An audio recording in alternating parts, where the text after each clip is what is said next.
शुक्रवारची व्रतकथा. संतोषी मातेची कहाणी.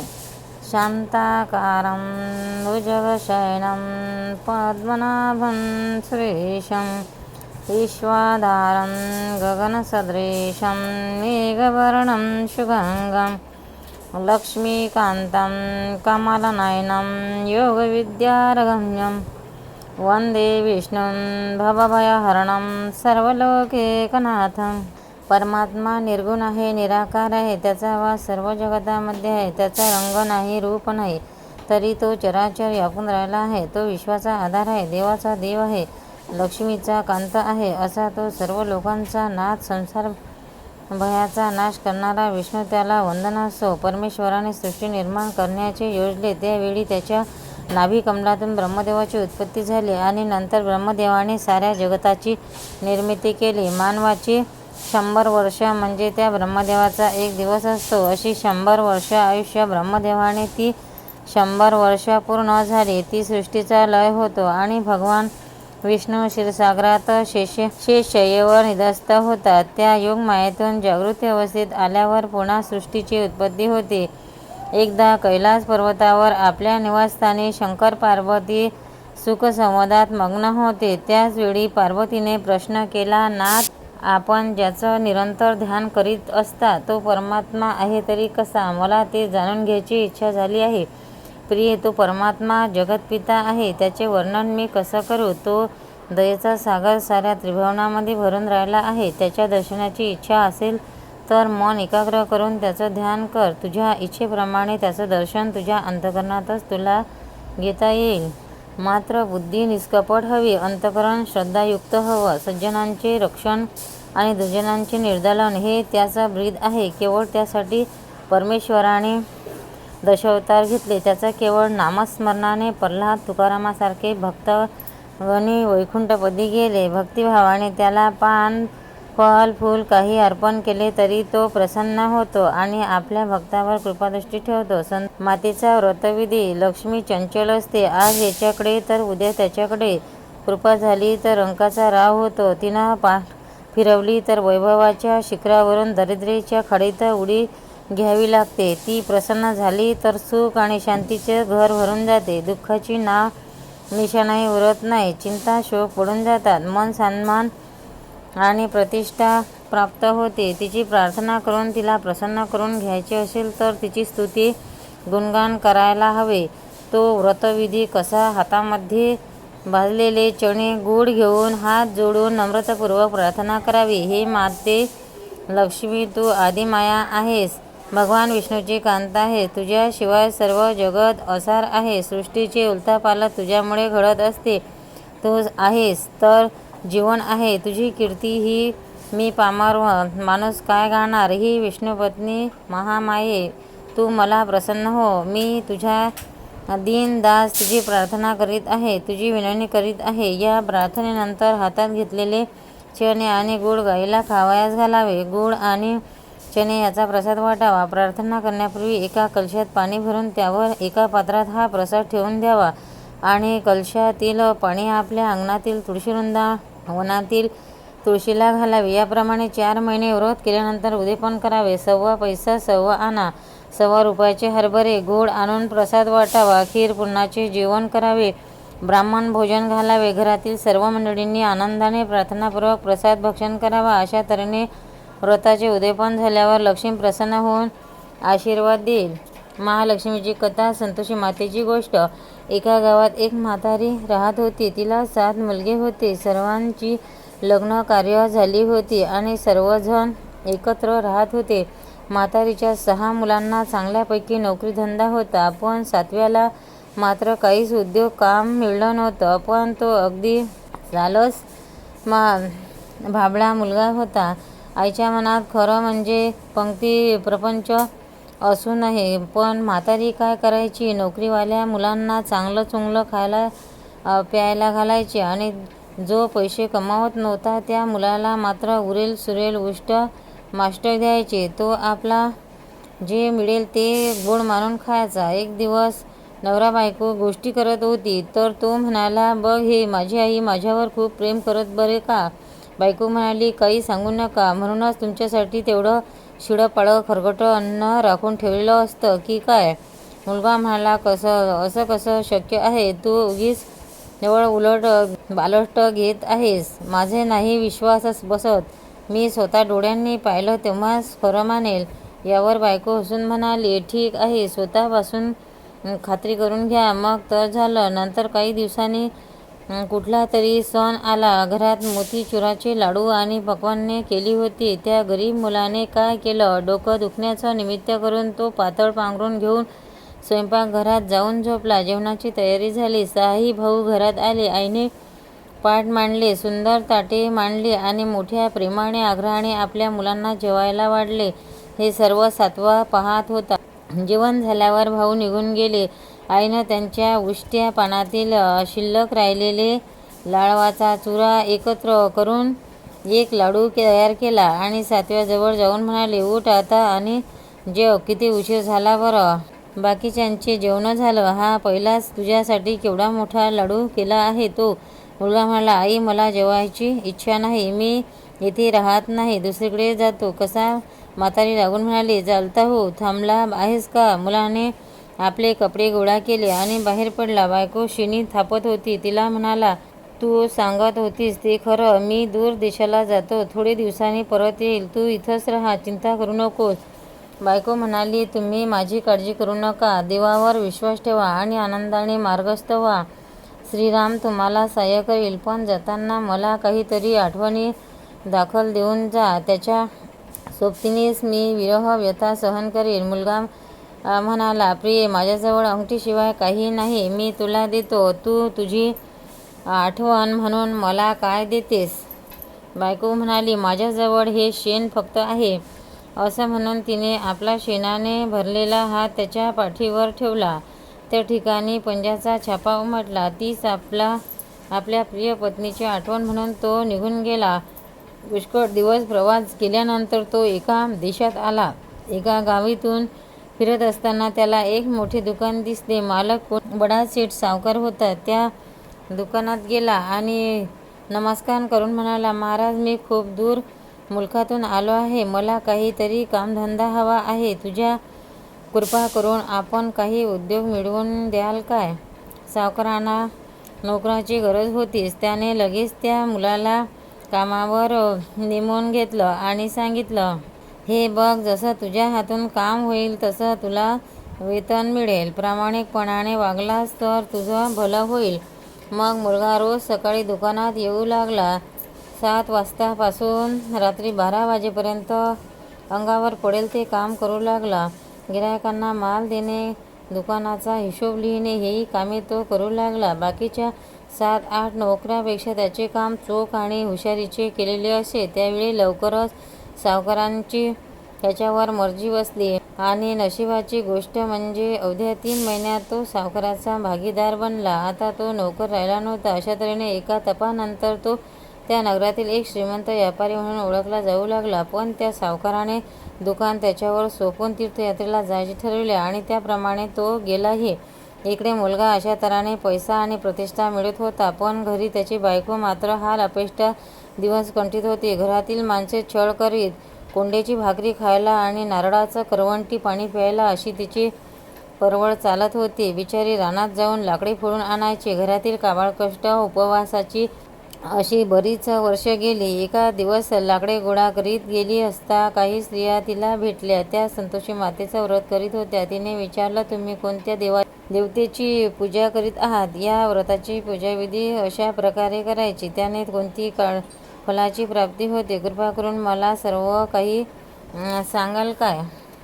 तेव्हा त्यापैकी एकीनं उत्तर दिलं, सांगते एक. आम्ही जे व्रत करीत आहोत त्याचं नाव संतोषी मातेचं व्रत. या व्रताच्या दुःखाचा, दारिद्र्याचा नाश होतो. मनाच्या काळज्या, विवंचना दूर होतात. चित्ताला प्रसन्नता येते. लक्ष्मीची कृपा होते. वरदानाला समृद्धी प्राप्त होते.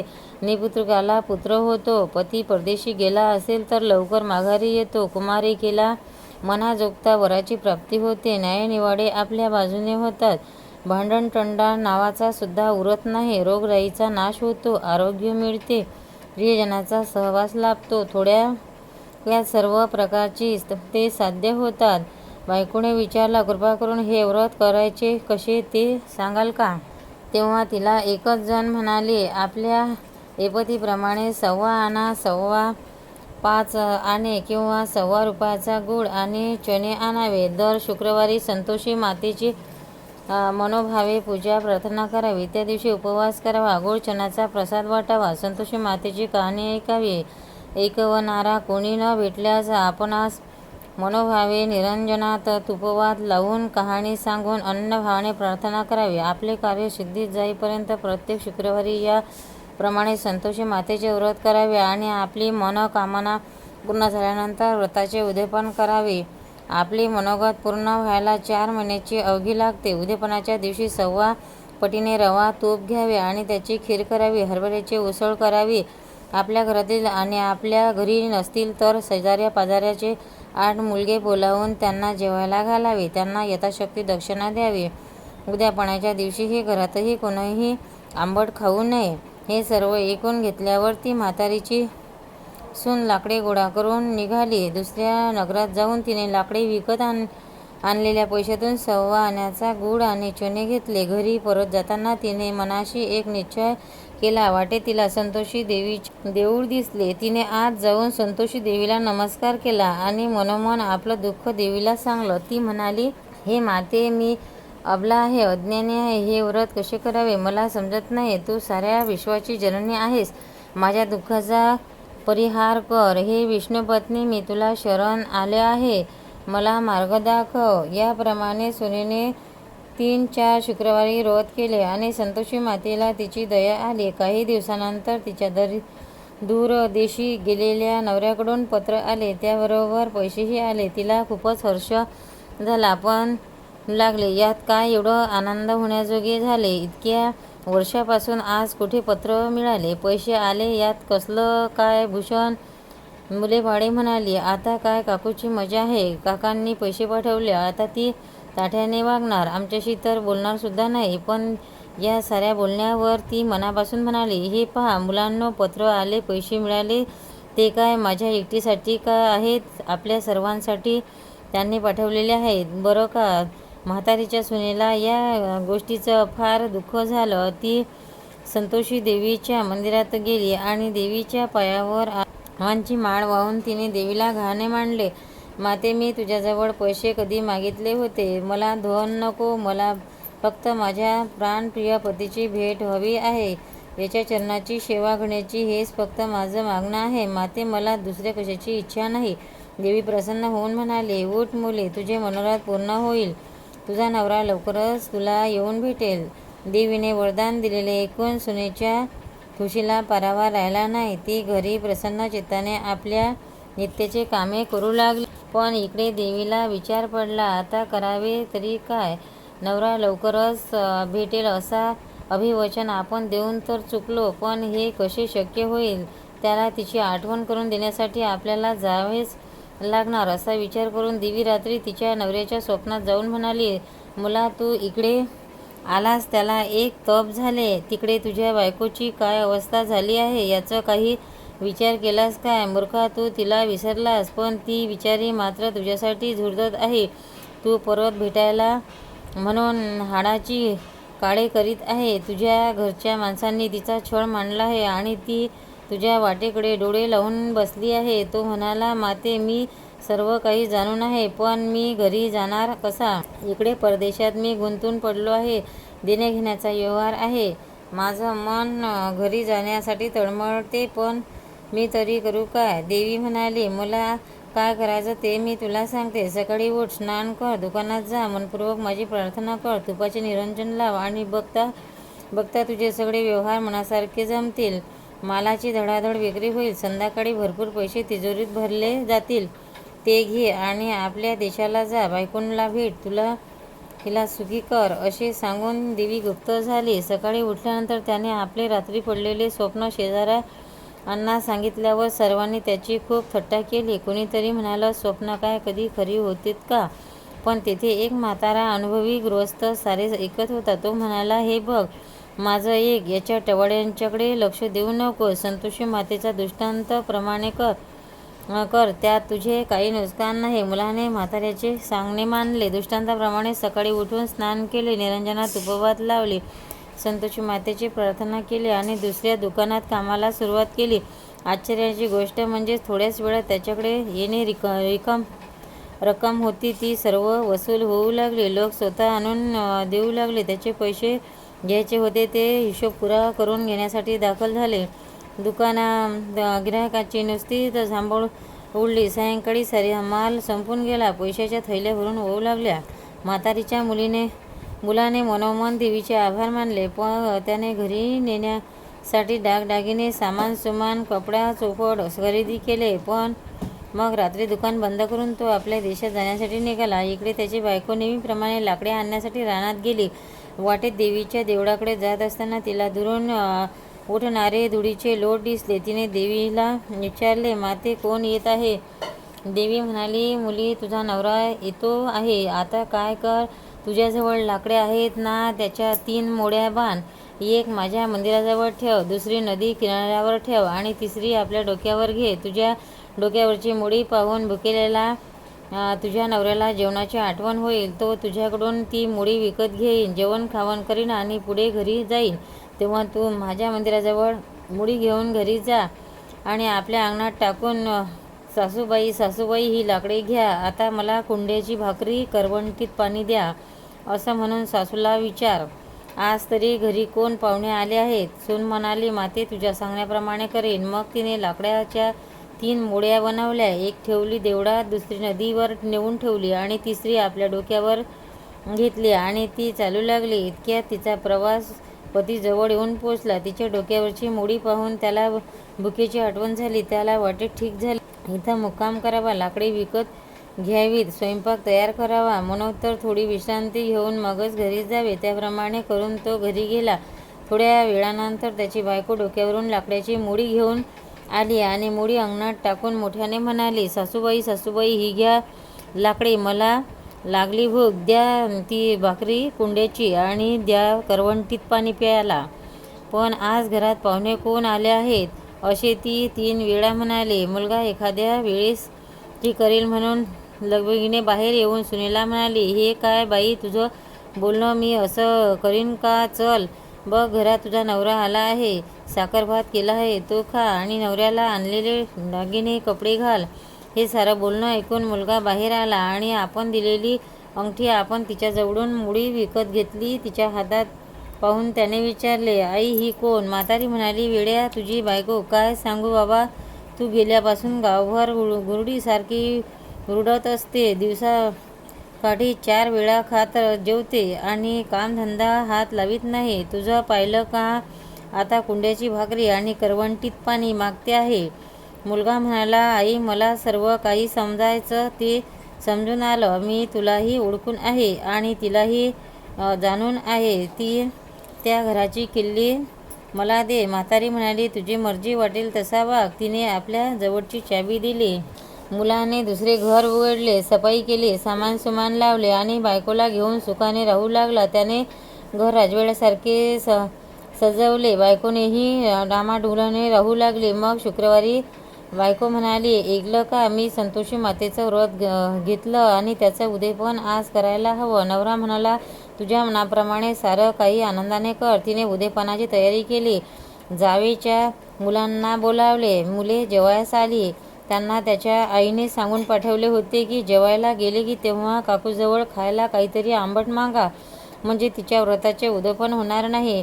मुले आपल्या काकूजवळ पोटभर जेवली, खीर खाल्ली. मग त्यांना आईने सांगितलेली आठवण. मुले म्हणाली, काकू, गोड खिरीचा वीट आला, काहीतरी आंबट दे ना खायला. त्यावर तिने सांगितले, बाळांनो, आज कोणाला आंबट खायला मिळणार नाही. संतोषी मातेच्या व्रताचा उद्यापन आहे. मुले जेवणावरून उठली आणि पैसे मागू लागली. तिला पैसे कशासाठी हवेत ते कळले नाही. तिने भोळेपणाने पैसे दिले. मुलांनी चिंचा, आवळे आणून खाल्ले. झाले देवीच्या व्रताचा भंग आणि देवीचा कोप झाला. राजदूत आले आणि तिच्या नवऱ्याला बंदिस्त करून घेऊन गेले. मानेल तशा त्यातून बोलू लागल्या, याला पकडून नेला तर बरं झालं. लोकांना फसवून लूटमार करून पैसा मिळवला होता, आता झाली कैद. भोगा कर्माची फळे, खा तुरुंगातील डाळ रोटी हे वाघबाण असह्य होऊन सून बिचारी धावतच संतोषी मातेच्या मंदिरात गेली आणि रडत रडत म्हणाली, माते, हे तू काय मांडले आहेस? पहिल्यांदा हसवले आणि आता रडवतेस कशासाठी? कोणत्या अपराधासाठी? देवी म्हणाली, मुली, तू व्रतभंग केलास, इतक्यात लवकर सर्व विसरली कशी? सून म्हणाली, माते, झाल्या प्रकरणात माझी कोणती चूक नव्हती. मुलांनी पैसे मागितले, मी अजाणतेपणे देऊन टाकले, तरीसुद्धा माझ्या हातून अशी चूक होणार नाही, क्षमा कर. देवी म्हणाली, ठीक आहे, परत अशी चूक होऊ देऊ नको. सुनेने कबुली देऊन विचारलं, माझा पती परत कधी येईल? देवी म्हणाली, मुली, चिंता करू नकोस, तो वाटेत भेटेल. मी घरी परतली, वाटेत खरोखर तिचा नवरा भेटला. त्याने विचारलं, तुम्ही कुठं चालली होती? नवरा म्हणाला, आपण पैसे मिळवले की त्यावर राजाच्या खजिन्याचा कर चुकता करावा लागतो, तो मी केला नव्हता म्हणून शिपाई मला न्यायला आले होते. आता मी कराची रक्कम भरली आणि परत आलो. बायको म्हणाली, बरे झाले, संकट टळले, चला आता घरी. दोघे घरी आली. नंतरच्या शुक्रवारी तिने परत उद्यापनाची तयारी केली. परत जावेच्या मुलांना जेवायला बोलावले. मुले म्हणाली, आम्हाला गोड खीर नको, पोट बिघडते, आंबट ताकबीट देशील तर जेवतो, नाहीतर घरी जातो. ती म्हणाली, व्रत पालनाच्या दिवशी आंबट चिंबट काही मी देऊ शकत नाही, त्या उपर तुमची मर्जी येईल तसे करा. मुले निघून गेले. मग तिने ब्राह्मणांना बोलावले, त्यांना पोटभर जेवायला दिले, दक्षिणेऐवजी त्यांना एक एक फळ दिले. अशा तऱ्हेने तिच्या व्रताची यथाशक्ती सांगता झाले. उद्यापनात विघ्न आलं होतं ते टळलं. संतोषी देवी प्रसन्न झाली. लक्ष्मीची कृपा प्रसाद म्हणून तिला एक तेजस्वी मुलगा झाला. ती दररोज मुलाला घेऊन देवळात जायची. एक दिवस देवीच्या मनात आले की हिच्या घरी जावे, तिच्या घरची माणसे कशी आहेत ती पाहावी. मग देवीने रूप पालटलं आणि ती निघाली. रूप अक्रड विक्रड, काळकुट्ट रंग, चापट बचकं नाक, बटबटीत डोळे, पटाडे रुंद ओठ, चेहऱ्याभोवती माशा घोघवाहात, शरीर आकराड तिकराड सुटलेलं, अजाण कपड्यांच्या चिंध्या, अंगाला दुर्गंधी, असं अजाब रूप धारण करून देवी तिच्या घरापाशी गेले. तिला पाहून सासूची भीतीने नळणच उडाली. ती ओरडली, धावा धावा, भूत पिशाच जखीन घरात येत आहे, धावा हो धावा, तिला हाकलून लावा, नाहीतर ही सगळ्यांना खाऊन टाकेन. मुलगे आले ते भयंकर ध्यान पाहून तेही चार घाबरगुंडी उडून गेली. त्यांनी दारे खिडक्या बंद करण्यास सुरुवात केली. सून एका खिडकीतून हे सारे पाहत होती. ती हसून म्हणाली, आज माझी आई माझ्या घरी येत आहे. असं म्हणून प्यायला घेतलेले मुलाला बाजूला देऊन ती आनंदाने नाचू लागली, शिव्या घालायला लागली, मुलाला मारायला धावली. पण देवीच्या कृपाप्रसादामुळे तिला जिकडे तिकडे मुलेच मुले दिसू लागली. सासूबाई, ती कोणी भूत पिशाच नाही, ती जिचं व्रत करते ती देवी आहे, संतोषी माता आहे. सुनेने सर्व दरवाजे खिडक्या उघडून टाकल्या. संतोषी माता आत आली. सर्वांनी तिचे पाय धरून क्षमा मागितली. हे माते, आम्ही अजाण आहोत, मूर्ख पापी आहोत. तुझे व्रत कसे करावे ही आम्हाला माहीत नाही. तुझ्या व्रताचा आम्ही जाणून बुजून भंग केला. हा आमचा मोठा फार अपराध झाला. हे विश्वजननी, आमचे अपराध पोटात घाल, आम्हाला क्षमा कर. प्रार्थना करून संतोषी देवी प्रसन्न झाली. तिने सर्वांना आशीर्वाद दिले आणि ती अंतर्धान पावली. त्याप्रमाणे म्हातारीच्या सुनेला वरदान मिळाले. तसे ही कहाणी ऐकणाऱ्यांनाही प्राप्त हो. संतोषी माता की जय.